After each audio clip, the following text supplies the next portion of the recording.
Welcome to MsMojo, and today we're counting down our picks for the best show tunes that were ruined in big screen adaptations of stage musicals. He supports you, for he loves you, understands you, is one of you.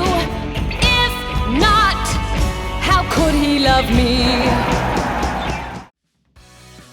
Number 10, Waving Through a Window, Dear Evan Hansen. I've learned to slam on the brake before I even turn the key, before I make the mistake, before I lead with the worst of me. There's a lot that's been said about the unfortunate 2021 adaptation of the hit musical.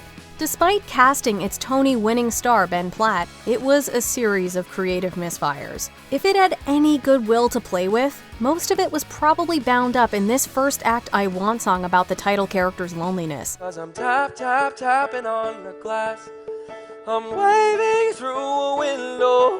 I try to speak but nobody can hear, so I wait around for an answer to appear. But the odd close-ups, Ben Platt's unfortunate hairstyle, and a cluttered soundscape robbed the song of the power it had on the stage. I try to speak but nobody can hear, so I wait around for an answer to appear while I'm watching people pass, waving through a window. A movie musical doesn't have to be a recreation of the stage production, but it should be more cinematic without sacrificing what made it good.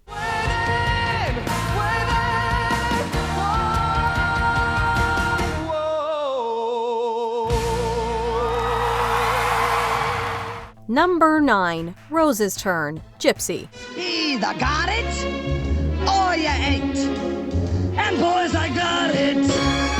This was back in the days when dubbing in movie musicals was common. The singer who performed most of Roslin Russell's singing, Lisa Kirk, did a great Russell impression, but it doesn't do anything for the great score. This is most felt in the show's climax, Rose's Turn. Mama's talking loud, Mama's doing fine, Mama's getting hot, Mama's going strong, Mama's moving on, Mama's all alone, Mama doesn't care, Mama's letting loose, Mama's got the stuff, Mama's letting go. The all-time great mental breakdown number would have benefited from a talented vocalist. Instead, it's a flat and stiff approximation of the number Ethel Merman absolutely slayed every night on Broadway.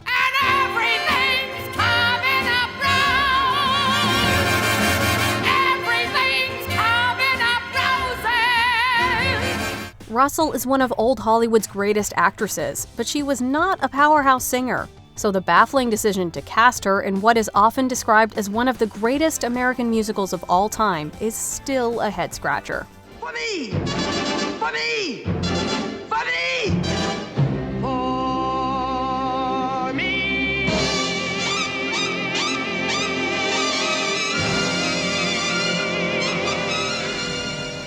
Number 8, What I Did for Love, a chorus line. Kiss today goodbye. The sweetness and the sorrow. Translating the box office busting musical to the screen, the creatives behind this adaptation made several cuts to the original script, and what was left in rang hollow. Its biggest error is recentering the show's big ballad What I Did for Love.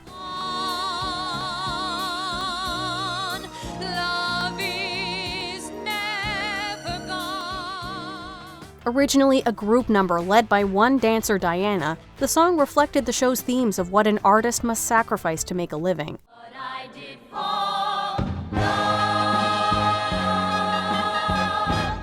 What I did for love. The movie repurposes it as a conventional torch song. It's now sung by Cassie, a dancer who's in a contrived love affair with the director.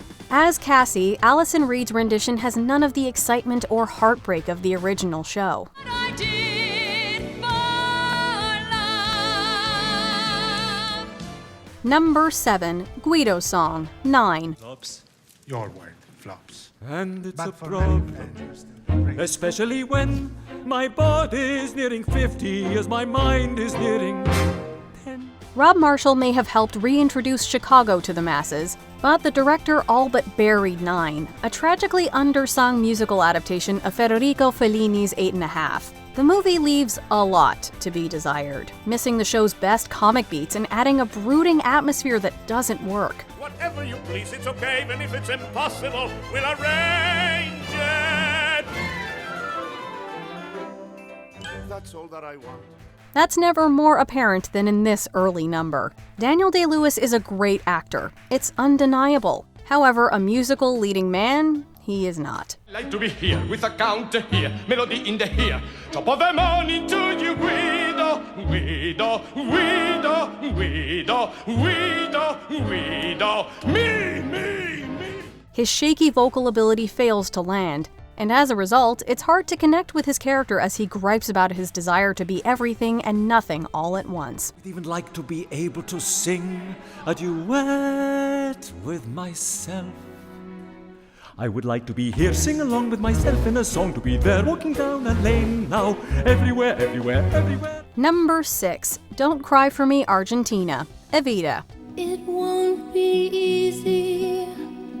You'll think it's strange when I try to explain how I feel. Critics of the 1996 film adaptation of this Andrew Lloyd Webber musical called it a glorified music video with epic pretensions, lacking depth or emotion. While the original musical has its own critics, it has the undeniable impact of Patti LuPone's star-making performance as Argentinian First Lady Eva Perón.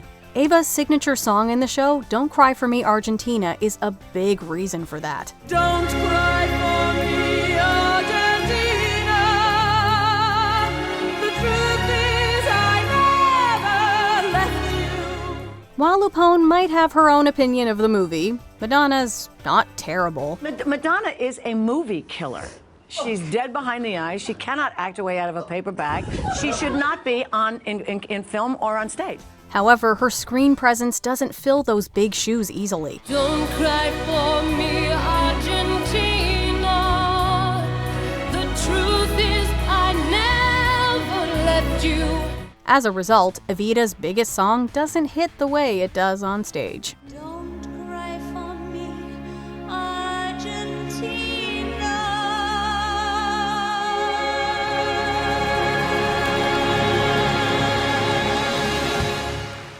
Number 5, The Old Gumby Cat, Cats. Her name is Jenny Any Dots. Her coat is of the tabby kind, tiger stripes and leopard spots. It's almost too easy to pick on Cats. The show itself is goofy, but given the right amount of vocal talent and spectacle, it can be a fun time. However, the 2019 film unleashed horrors that no one deserved. And when all the family's in bed and asleep, I tuck up my skirts to the basement to creep.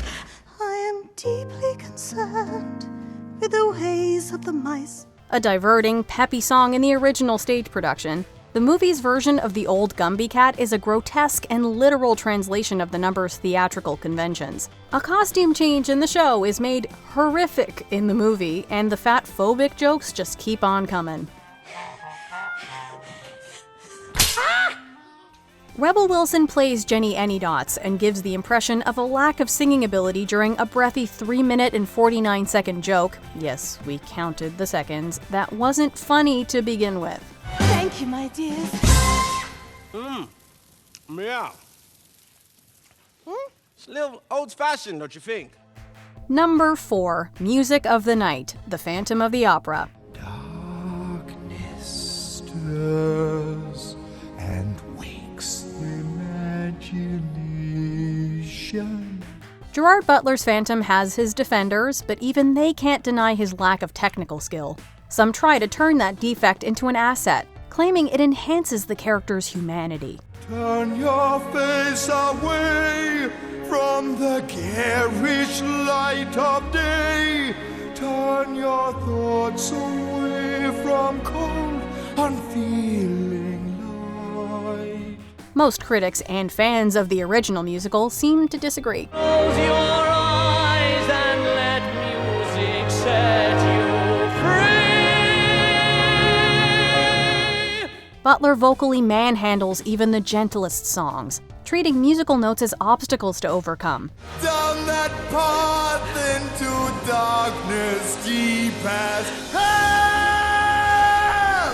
The character's most tender song, Music of the Night, is full of shaky low notes, notes that land with loud thuds, and notes that he just flat out doesn't hit at all. By the time the song's melody recurs in the finale, Butler has clearly had enough. The power of the music of the night. Number 3. Stars, Les Miserables. Out in the darkness, a fugitive running, fallen from God. Inspector Javert may be a villain with a strong sense of justice at all costs, but he's one of Les Miserables' more psychologically complex characters. That's why his song Stars is such a memorable moment. Those who follow the path of the righteous shall have their reward. Russell Crowe is just one of many performers wronged by the 2012 movie's misplaced obsession with realism, and his performance of Javert's signature song is a major weak point. Lacking any resonance or feeling, it's a dull recreation of a great moment in the show. This I swear by the stars.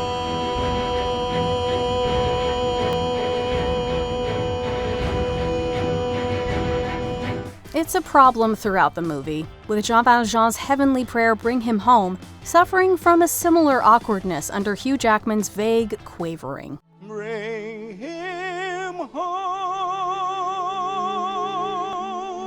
Bring him home. Number 2. Bosom Buddies, Mame. We'll always be bosom buddies, friends, sisters, and pals. The producers of Mame could be forgiven for thinking Lucille Ball could do anything. She was an icon and a legend, but she was not a singer. In the show, Bosom Buddies is a pleasant sparring match between two witty friends that you could watch for hours. Original cast member B. Arthur has a distinctive voice, and on stage, Angela Lansbury's smoother sound served as a perfect counterbalance. We'll always be harmonizing. Orphan Annie and Sandy, like Amos and Andy. In the film, we go from Arthur's huskiness to Ball's gravelly pitchiness, and it makes a fun song feel like a punishment. Who else but a bosom buddy will tell you how rotten you are? Even if they sound good, it moves at a snail's pace, pausing for laughs that probably won't come. I'd say somewhere between 40 and death.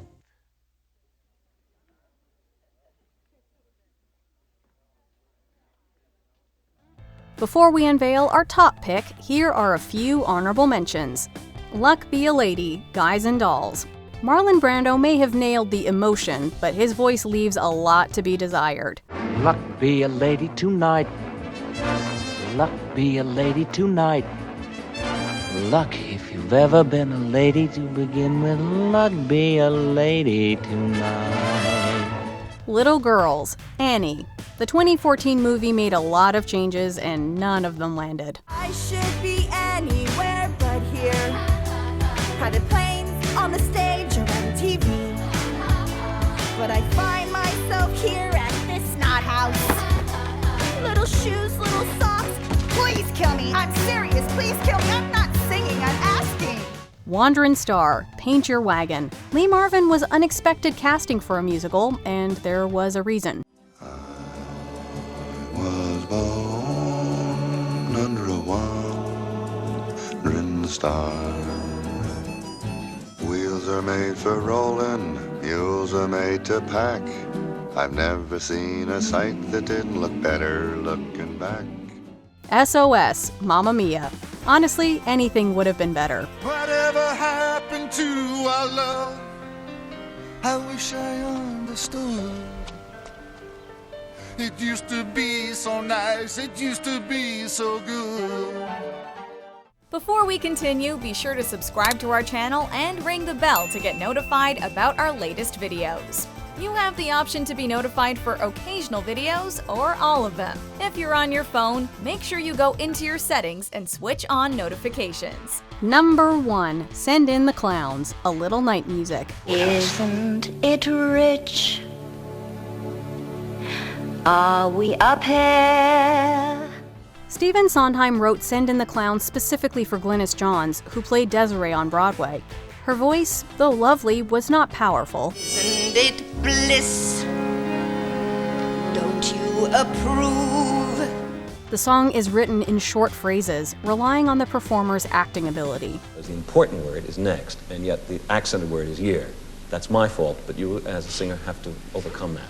Still, the performer shouldn't be so limited as a singer that it's distracting. While it is an inarguable fact that Elizabeth Taylor was one of the greatest movie stars of all time, like many entries on this list, the filmmakers here chose her for star power rather than vocal ability. Just when I'd stopped opening doors, finally knowing the one that I wanted was yours.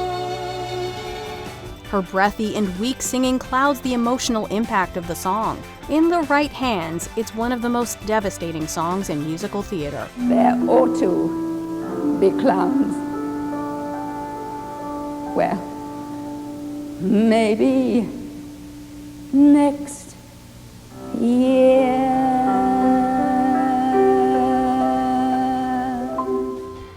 Which of your favorite Broadway songs got done the most dirty by the movie? Tell us in the comments. You either have it or you've had it. Do you agree with our picks? Check out this other recent clip from MsMojo. And be sure to subscribe and ring the bell to be notified about our latest videos.